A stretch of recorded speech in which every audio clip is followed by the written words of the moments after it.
أعوذ بالله من الشيطان الرجيم. بسم الله الرحمن الرحيم.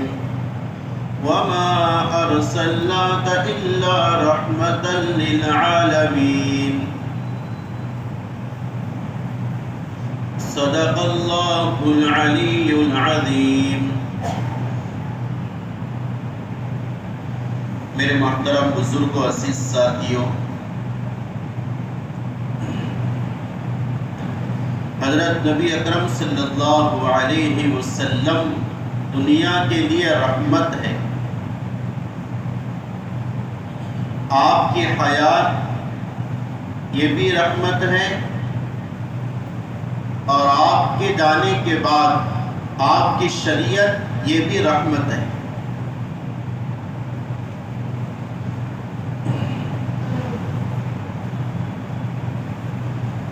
نبی اکرم صلی اللہ علیہ وسلم کی شریعت میں نورانیت ہے، اور آپ کے طریقوں میں کامیابی ہے. اس کا اعتقاد اور اس کا عقیدہ رکھنا ہم میں سے ہر ایک کے لیے ضروری ہے. اسی لیے حضرت سیدنا انس رضی اللہ تعالی عنہ فرماتے ہیں، ہم جب نبی اکرم صلی اللہ علیہ وسلم پر مٹی ڈال کر باہر آئے اور آپ کی تدفین سے فارغ ہو کر ہم جانے لگے، اور رخیم نے لکھا ہے کہ اگر تمہیں قبر سے ڈر لگے اور قبر کے عذاب سے تمہیں پریشانی محسوس ہو تو تم میری قبر کو یاد کر لیا کرو. یہ سوچا کرو کہ اللہ تعالی کے حبیب اللہ کے سب سے زیادہ پسندیدہ ہے. اللہ چاہتا تو اپنے نبی کو وفات کے بعد ایئر کنڈیشن روم میں آپ کو رکھتا تھا، اور آپ کے لیے جنت کے سامان دنیا میں سجائے جاتے تھے، لیکن ایسا نہ کیا گیا. اللہ نے اپنے حبیب کو بھی قبر میں رکھا ہے، ہاں، یہ بتانے کے لیے کہ ہر ایک کا ٹھکانہ اور ہر ایک کی منزل قبر ہے. تو یہ منظر یاد کیا جائے کہ نبی کو قبر میں رکھا گیا تو مجھے بھی رکھا جائے گا. آگے کی بات لکھی ہے اور بیان یہ کی ہے، اگر اللہ راضی ہے تو قبر سب سے بہترین منزل ہے. وہ اندھیری کوٹری نظر آتی ہے، لیکن نورانیت اور اجالا اس کے اندر پیوستہ اور چھپا ہوا ہے. اور اللہ ناراض ہے تو اس سے زیادہ کوئی دردناک اور المناک اور وحشتناک مقام نہیں اگر اللہ ناراض ہے.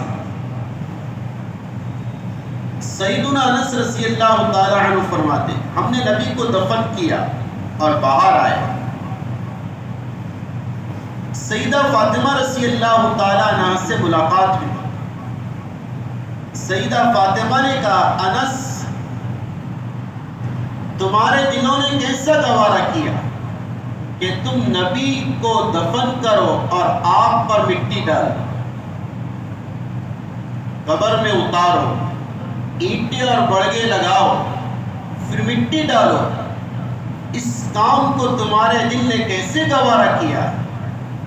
حضرت انس سے کہا، گوارا تو نہیں کیا، اس لیے کہ جب تک نبی اکرم صلی اللہ علیہ وسلم قبر سے اوپر تھے، ہمارے دل کی کیفیت علی حال ہی باقی تھی. جیسے آپ کو قبر میں رکھا گیا، آپ کو پیک کیا گیا، ہم نے دلوں کی طرف دیکھا کہ نورانیت میں کمی محسوس ہو رہی تھی اور روحانیت میں کمی محسوس ہو رہی تھی. ہم نے پھر بھی آپ کو دفن کر دیا، چونکہ نبی کا حکم تھا کہ اگر میرا انتقال ہو جائے تو مجھے بھی قبر میں دفن کیا جائے. اس وجہ سے ہم نے نبی کو قبر میں اتارا ہے، آپ کے حکموں کی بجا آوری کی ہے۔ حضرت فاطمہ رضی اللہ تعالی عنہ سے فرمایا کہ فاطمہ، ہم دیکھ رہے ہیں جس دن نبی مکہ سے مدینہ آئے تھے، مدینہ کی ہر چیز روشن نظر آ رہی تھی، اور آج آپ چلے گئے، مدینہ کی ہر چیز سے نورانیت ختم ہو گئی اور ہمیں نور میں کمی نظر آ رہی۔ یہ آپ کی گویا کہ رہنا بھی آپ کا رحمت ہے، اور آپ چلے گئے، آپ کی شریعت آپ کی گویا کہ بدل ہے، اس میں اب نورانیت ہے۔ اور نبی کی موت ہماری موت کی طرح نہیں۔ حضرت تھانوی کہتے، ہم میں سے اگر کسی کی موت ہوتی ہے تو ہماری موت روح کو ختم کر دیتی ہے، ہماری باڈی کا روح کا تعلق ختم ہو جاتا، یعنی ہم پورے مر جاتے۔ لیکن نبی کی موت ایسی نہیں ہوتی۔ نبی اکرم صلی اللہ علیہ وسلم کی موت اس طرح ہوتی ہے، انبیاء کی پوری روح سکڑ کر دلوں میں یک جگہ جمع ہو جاتی ہے۔ سمجھے؟ اس کو ایک لفظ میں کہتے ہیں، نبی کی موت ساتیر حیات ہوتی ہے، انسانوں کی موت مزیل حیات ہوتی ہے۔ حضرت تھانوی نے لکھا ہے، یعنی ہماری موت سے حیات ختم ہو جاتی ہے، انبیاء کی وفات سے حیات ختم نہیں ہوتی، وہ ایک جگہ جمع ہو جاتی ہے۔ اس لیے آپ کو عجیب بات سناؤں، نبی اکرم صلی اللہ علیہ وسلم کی وفات ہوئی اور صحابہ پر پہاڑ ٹوٹ پڑا۔ حضرت ابو بکر صدیق رضی اللہ تعالی عنہ نے اس منظر کو اور اس ماحول کو سنبھالا کہ آپ اوالی گئے، چونکہ جس دن آپ کی وفات ہوئی پیر کا دن تھا۔ تاریخ کون سی تھی اس میں اختلاف ہے، ایک رائے 12 کی ہے، زیادہ صحیح رائے 2 ربیع الاول، زیادہ صحیح رائے نبی اکرم صلی اللہ علیہ وسلم کی وفات کی 2 ربیع الاول۔ حضرت علامہ ابن حجر نے لکھا ہے، آپ کی ولادت کی تاریخ مشہور ہے 12، لیکن زیادہ صحیح 9 ربیع الاول صحیح۔ اب کیلکولیٹ کرنا، اس کا کچھ معیار ہے، اس معیار پر 12 ربیع الاول کی نہ ولادت بیٹھی ہے اور نہ وفات بیٹھی ہے، وہ مشہور ہو گیا۔ خیر ایک مستقل بحث ہے وہ۔ حضرت ابو بکر صدیق رضی اللہ تعالی عنہ کو پتہ چلا، آپ آئے اور نبی اکرم صلی اللہ علیہ وسلم کے بدن مبارک سے کپڑا ہٹایا اور بوسہ لیا، اور راوی کہتے میں نے دیکھا حضرت ابو بکر رضی اللہ تعالی عنہ رو رہے تھے، آپ کے آنسو گر رہے تھے، چند آنسو نبی کے پیشانی پر بھی گرے بوسہ لیتے وقت۔ اور یہ بوسہ کیوں لیا؟ مورخین نے لکھا ہے بوسہ اس وجہ سے لیا کہ نبی جب حیات تھے مدینہ میں، جس صحابی کی پہلے وفات ہوئی اور جنت البقیع میں صحابہ میں جو پہلے دفن ہوا عثمان بن مسعود رضی اللہ تعالی عنہ ہے، جب ان کی وفات ہوئی ہمارے نبی ان کے وفات کے وقت ہر گئے اور کپڑا ہٹا کر پیشانی سے بوسہ لیا ہے۔ اس عمل کی سنت پر عمل کرنے کے لیے حضرت ابو بکر صدیق نے بوسہ لیا، لہذا اگر کوئی اپنے مرحوم کا بوسہ لے تو اس کی اجازت ہے، بلکہ یہ نبی اکرم صلی اللہ علیہ وسلم اور صحابہ کا طریقہ بھی کہا جا سکتا ہے۔ ایک آیت پڑھی اس وقت، اِنَّكَ مَيِّتٌ وَإِنَّهُمْ مَيِّتُونَ، یہ آیت فوراً ذہن میں آئی، اللہ نے ڈالا ہے، آپ کو بھی اللہ کے پاس جانا ہے، ان کو بھی جانا ہے۔ یہ آیت سنی صحابہ نے، صحابہ کو یقین ہو گیا نہیں اب نبی کی وفات ہو گئی، لیکن حضرت عمر رضی اللہ تعالی عنہ کا جلال اور حضرت کا جو جنون تھا وہ طاری تھا، وہ ختم نہیں ہوا۔ حضرت ابو بکر صدیق رضی اللہ تعالی عنہ حجرہ مبارکہ سے منبر نبوی پر آئے. عمر رضی اللہ تعالی عنہ سامنے کھڑے ہیں. کہا کہ عمر بیٹھ جاؤ. کہا کہ نہیں بیٹھوں گا. اللہ، حضرت عمر کو کیا جلال ہوگا اور کیا غصہ ہوگا. نہیں بیٹھوں گا. تلوار سوتی ہوئی ہے، کوئی ایک بار کہہ دے کہ نبی کی وفات میں گردن اڑا دوں گا. حضرت ابوبکر صدیق نے سمجھایا. مشہور واقعہ میں کچھ اس پر ایک بات جو کہنا چاہ رہا ہوں سنانے لگا ہوں کہ حضرت عمر رضی اللہ تعالیٰ عنہ آخر ایسے کیوں ہو گئے تھے؟ اتنے بڑے صحابی، اور ترمذی شریف کی روایت میں ہے اللہ نے عمر کی زبان پر حق کے علاوہ کسی چیز کو جاری نہیں کیا. عمر نے حق ہی بولا ہے. ایک طرف یہ بات ہے، ایک طرف یہاں کیا کہہ رہے ہیں؟ نبی کی وفات نہیں، نبی اللہ سے ملنے گئے، ابھی آئیں گے اور ہم سے ملاقات کریں گے. محدثین نے اس گفتی کو سلجھایا ہے کہ حضرت عمر کی یہ صورتحال کیسی ہو گئی.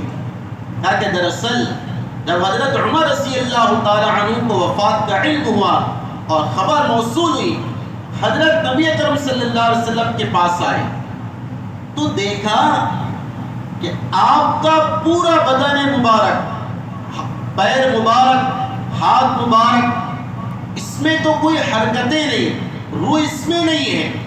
لیکن حضرت عمر نے دیکھا تھا کہ دل آپ کا ابھی بھی روشن اور جاری تھا وفات کے بعد.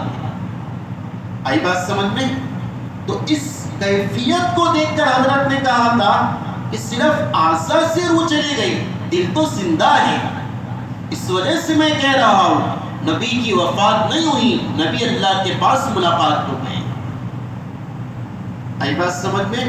پھر حضرت ابو بکر نے کہا کہ عمر، انبیاء کی وفات اسی طرح ہوتی ہے کہ اعضاء بدن سے روح نکلتی ہے، دل زندہ ہوتا ہے.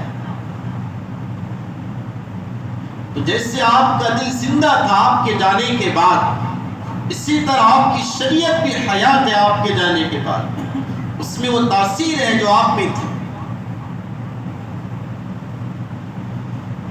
اس لیے نبی اکرم صلی اللہ علیہ وسلم کے باب میں نے گزشتہ جو کہہ رہا تھا کہ آپ کی شریعت ہر ایک کے لیے رحمت ہے، اور یہ بتا رہا تھا کہ آپ کے سارے طریقے، جملہ طریقے امت کے لیے رحمت بھی ہے، ہدایت کے اسباب بھی ہے، اور فتنوں سے نجات کا سبب بھی ہے. اس لیے امام غزالی رحمۃ اللہ علیہ فرماتے ہیں اگر کوئی غور کرے اور اپنا مفاد چاہے عمل کرنے میں، تو اس کو مفاد سنتوں کے علاوہ کسی چیز میں نہیں ملے. ہمارا فائدہ ہے اس میں.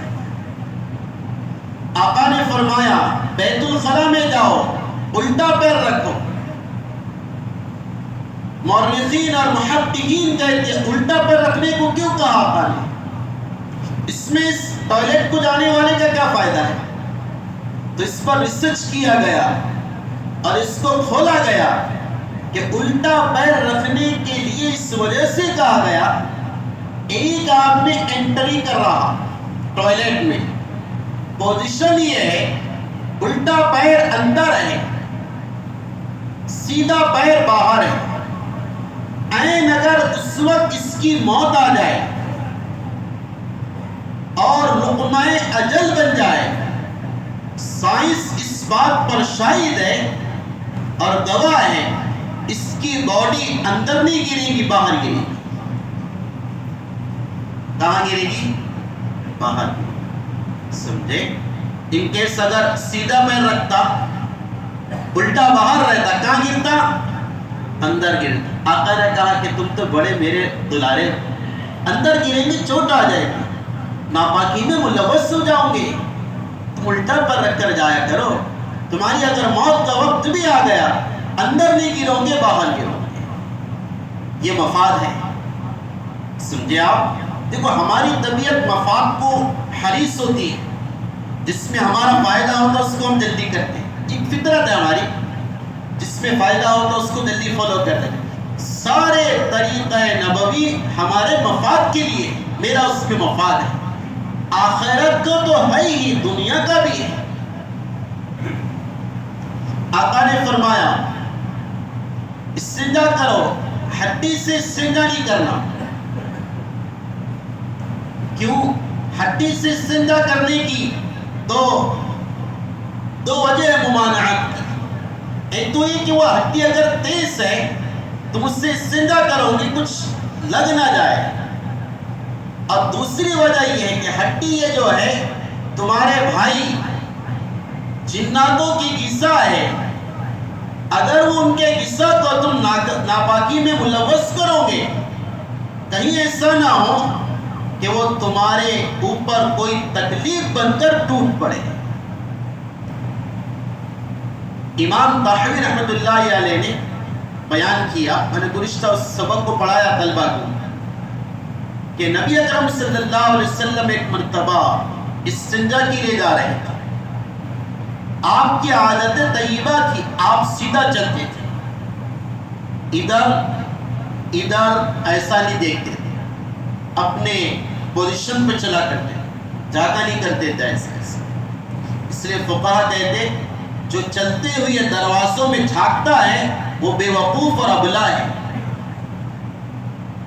جو راستہ چلتے ہوئے ادھر ادھر دروازوں میں جھانکتا ہے وہ کیا ہے؟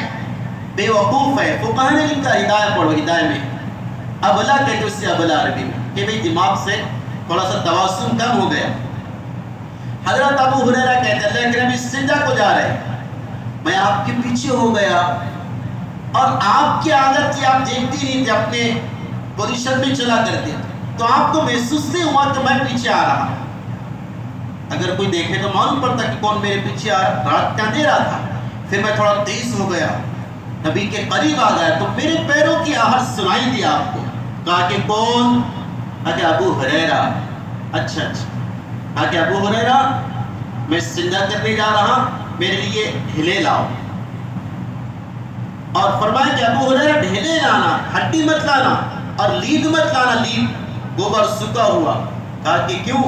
کہا کہ ابو ہریرہ دراصل بات یہ ہے، نصیبین ملک شام میں ایک مقام ہے، حضرت جی نے اس کو لکھا ہے مولانا یوسف صاحب نے، وہاں کے جنات میرے پاس آئے تھے، 6 مرتبہ نبی نے جناتوں میں دعوت دی، 6 مرتبہ ان کا جمع کر کے رات میں جا کر ان کے پاس، ابن حمام نے اس کو بڑا تفصیل سے بیان کیا، تو کہا کہ وہ میرے پاس آئے تھے، اور نبی علیہ السلام نے فرمایا میں نے دعوت دیا، مان لیا۔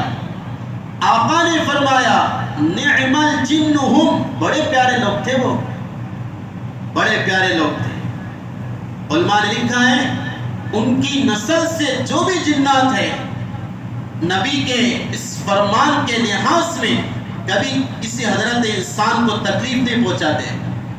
نبی نے تعریف کی ان کی، تو خیر وہ جب آئے تو انہوں نے درخواست کی تھی کہ آپ ہمارے غذا کا انتظام کر دو، کھانے پینے کا، جاب وغیرہ تو ہم کرتے ہی، کہاں سے کھائیں گے، کھانے کا انتظام کر دو۔ تو حضرت نے دعا کی اور کہا کہ چلو انتظام یہ کیا جاتا ہے اللہ کی طرف سے، جس جانور پر ذبح کے وقت بسم اللہ پڑھی جائے، اس جانور کی ہڈی اگر تمہارے ہاتھ میں پڑے گی، اللہ تعالیٰ اس ہڈی کو اسی طرح کر دیں گے گوشت والی جیسے کہ پہلے تھی۔ صحیح بات ہے، حدیث کی ہے، کوئی تاریخی اور کتاب کی بات نہیں ہے، میں نے خود پڑھا ہے طلبہ۔ کیا کہا آقا نے؟ جو ہڈی جس پر بسم اللہ پڑھا گیا، بسم اللہ کی برکتیں ہیں، اور وہ ہڈی تمہارے ہاتھ میں لگ گئی، تو اللہ اسے پہلی پوزیشن میں کر دیں گے کہ اس پر گوشت آ جائے گا۔ اور لید، حلال جانور کی لید، گوبر وغیرہ اگر تمہارے جانوروں کے ہاتھ میں پڑی، تمہارے جانوروں کو وہاں سے گزر ہو جائے، اللہ اسے اس کی پہلی پوزیشن یعنی گھاس میں تبدیل کر دے۔ آئی بات سمجھ میں؟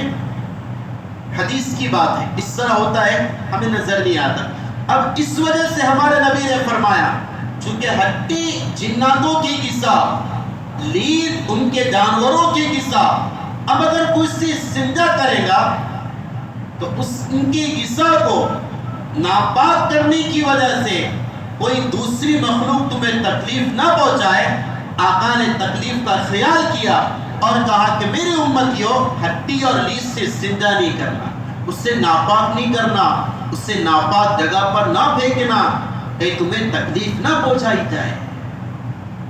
کیا سوچا آقا نے؟ آپ نے کہا کہ پیشاب کرنے بیٹھو، سوراخ میں پیشاب نہیں کرنا، سوراخ میں پیشاب نہ کرنا، کہیں ایسا نہ ہو اس میں کوئی دوسری مخلوق ہو اور اس کو تم ناپاک کر دو، تمہیں وہ تکلیف پہنچا دے۔ اس طرح ایک مدینہ میں صحابی کا انتقال ہوا ہے، اس پوزیشن پر انہوں نے ایک بل میں پیشاب کر دیا تھا تو دوسری مخلوق نے ان کو شہید کر ڈالا تھا۔ مسلم شریف کی روایت ہے۔ ہاں، ہمارے نبی نے فرمایا جب تم سفر کرو جنگلات میں کسی درخت کے نیچے بیٹھو، سائے میں پیشاب نہ کرنا، سائے دار درخت کے نیچے پیشاب نہ کرنا۔ کیوں؟ اس لیے کہ تم پیشاب کرو گے، آنے والا راہ گزر مسافر وہاں آرام کے لیے لیٹے گا، کہیں ایسا نہ ہو تمہاری گندگی سے آنے والے کو تکلیف ہو جائے۔ نبی علیہ السلام نے فرمایا ایک آدمی پیشاب کر رہا، پیشاب شروع کر دیا، اس سے فوراً مت روکو، اس کو پیشاب کرنے دو، چاہے وہ پیشاب کہیں بھی کرے، تمہارے گھر کے پاس کرے یا تمہارے دکان کے سامنے کرے، روکنا مت۔ اگر روک دیے تو یہ ہو سکتا ہے کہ پیشاب جاری ہے، امیڈیٹلی اگر اسے روک دیا جائے تو سامنے والے کو تکلیف نہ ہو۔ وہ جو مسجد میں دیہاتی کے پیشاب کرنے کا واقعہ ہے نا، کہ دیہاتی نے اگر مسجد میں پیشاب کیا، پیشاب شروع ہوا، صحابہ دوڑے پکڑنے کے لیے، یہاں پیشاب کرتا ہے اللہ کے نبی کے مسجد میں، اللہ کے گھر میں۔ آپ نے فرمایا دعوہ، چھوڑ دو اسے، پورا کرنے دو۔ کیوں روکا؟ اگر درمیانی پیشاب میں روک دو گے، پیشاب اگر روک دیا جائے شروع کرنے کے وقت اور جاری ہونے کے وقت، اس سے بیماری ہوتی ہے، کہیں ایسا نہ ہو بیماری میں مبتلا ہو جائے۔ اللہ، یہ چھوٹی چھوٹی مثالیں ہیں، آپ مطالعہ کرو شاہ ولی اللہ محدث دہلوی کی کتابوں کا، تھانوی کی کتابوں کا، ان حضرات نے پورا کھولا ہے کہ سنتوں میں میرا مفاد ہے، یہ خلاصہ ہے اس کا۔ جتنے بھی نبی کے طریقے ہیں اس میں میرا کیا ہے؟ مفاد ہے۔ نبی نے فرمایا رات میں سو تو آیت الکرسی پڑھ کے سو جایا کرو، رات بھر اللہ کی حفاظت میں رہو گے۔ نبی نے فرمایا ایک نماز کے بعد سے دوسری نماز کے درمیان اگر تم سیو ہونا چاہتے، محفوظ ہونا چاہتے، ہر نماز کے بعد سنت نوافل سے فارغ ہو کر آیت الکرسی پڑھ لیا کرو، اللہ تمہیں ہر قسم کی شرارت سے، فتنوں سے، سحر سے اور دیگر مصیبتوں سے بچا لے گا۔ نبی اکرم صلی اللہ علیہ وسلم نے فرمایا تم میں سے کوئی جوتا پہنے تو جھٹک کر پہنے۔ دراصل ایک مرتبہ آپ اپنا موسا شریف پہن رہے، نالین جس کو کہتے ہیں، خفین، تین چیزیں آپ پہنا کرتے تھے، خفین تھا، نالین تھا، جرموقین تھے، تین چیزیں ہوا کرتی تھی، تو آپ موسا پہن رہے تھے۔ آپ نے جیسی پہننے کے لیے تیاری کی، اچانک ایک پرندہ آیا، اس سے پکڑا موسے کو، اڑا کر لے کر گیا اور اوپر سے چھوڑا، اس نیچے گرا، اس میں سے بچھو نکلا اور بھاگ گیا۔ آپ نے کہا تھا کہیں ایسا نہ ہو میری امت آئے گی موسا یا جوتا پہنے گی، اس میں کوئی تکلیف دہ چیز ہوگی، تو کہا کہ میرے امتیوں جوتا پہننے سے پہلے جھاڑ لیا اور اسے جھٹک لیا کرو۔ کس نے خیال رکھا؟ کوئی ماں اتنا نہیں چاہتی بیٹے کو، کوئی باپ اتنا نہیں چاہتا بیٹے کو، اس کی اگلی پچھلی دائیں بائیں ساری سہولیتیں اور سارے اس کے مفاد کو نبی اکرم صلی اللہ علیہ وسلم مہیا کرا کے چلے گئے۔ سمجھایا میرے عزیز بزرگوں دوستو، ربیع الاول یہ پیغام دے رہا کہ تم اپنے نبی سے محبت کرنا سیکھو، سنتوں پر عمل کرنا سیکھو۔ چاہے دل چاہے تو بھی کرو، نہ چاہے تو بھی کرو۔